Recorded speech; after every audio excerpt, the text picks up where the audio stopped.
अब देख लेते हैं हमारे चैप्टर का नेक्स्ट टॉपिक, जो कि है राइट टू कॉन्स्टिट्यूशनल रेमेडीज। तो इस राइट की बात आर्टिकल 32 से लेकर आर्टिकल 35 तक की गई है। इस आर्टिकल की बात आर्टिकल 32 से लेकर आर्टिकल 35 तक की गई है। एंड ये राइट बहुत इंपॉर्टेंट है हमारे बाकी राइट्स की प्रोटेक्शन के लिए।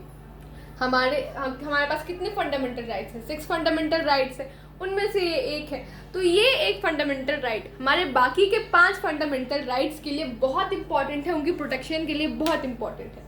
कैसे? ये हमें क्या राइट देता है, इसका राइट में हमें क्या चीज़ें देखने को मिलेंगी।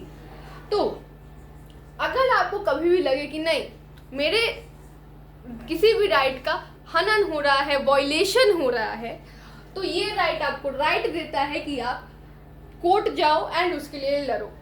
फॉर एग्जाम्पल, मानो कि आप किसी रिलीजन में हो एंड आपको कोई दूसरा रिलीजन पसंद आ रहा है।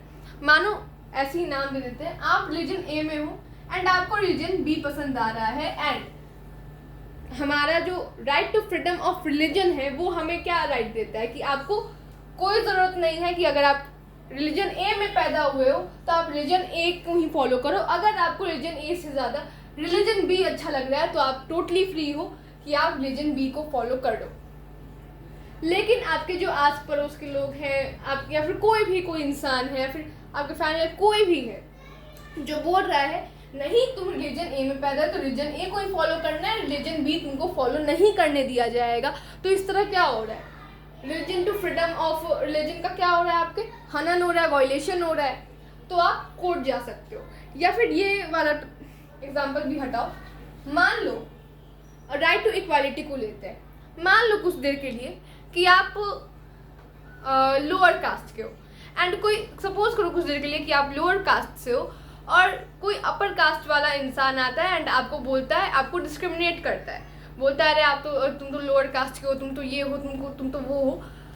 तो क्या हो रहा है? तुम आपके राइट टू इक्वालिटी का हनन हो रहा है, वॉयलेशन हो रहा है। तो किसी भी राइट के, सिर्फ यही 2 राइट्स नहीं, किसी भी आपके राइट के अगर आपको लगे कि हाँ मेरे राइट का वॉयलेशन हो रहा है, हनन हो रहा है, तो ये राइट आपको राइट देता है कि आप एकदम कोर्ट जाओ एंड अपने उस राइट के लिए लड़ो कि नहीं ये मेरा फंडामेंटल राइट है, मुझे ये चाहिए, सामने वाले ने मेरे साथ ऐसा क्यों किया। तो इसीलिए ये जो राइट है, बाकी राइट्स की प्रोटेक्शन के लिए बहुत इंपॉर्टेंट है। एक तरह से बोल दो तो ये राइट बाकी 5 राइट्स का, बाकी 5 फंडामेंटल राइट्स का बॉडी गार्ड है, आप एक तरह से बोलो तो।